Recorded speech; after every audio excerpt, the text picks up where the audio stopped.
čujem zvona manastira, Gazimestan vidim samo i duhove vitezova zovu da se vratim tamo. Krenuh ja iz istih stopa, ne časih ni jednog časa, pratio sam svoje snove svetiteljskih blagih glasa.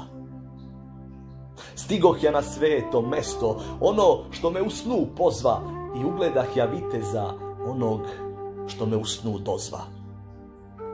Trobojka na vetru igra, povetarac hladan piri, a oko mene žitna polja i svi srpski manastiri. Ne mogadok da verujem šta mi dođe u sred snova, blažen li sam od Gospoda, te se nađoh sred Kosova.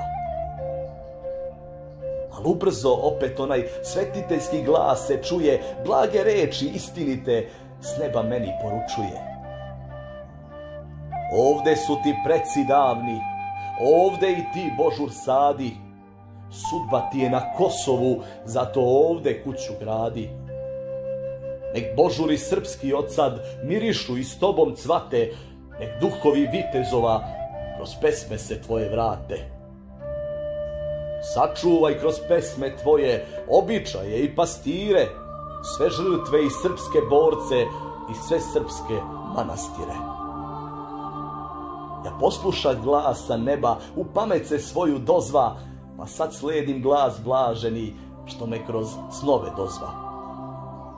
Kuću svoju gradim tamo gde on meni u snu reče, slušam zvona crkve svete i Bistricu kako teče. Zovem sad sve Srbe, braću, prenosim vam s neba slovo, vratite se na ognjišta, vratite se na Kosovo.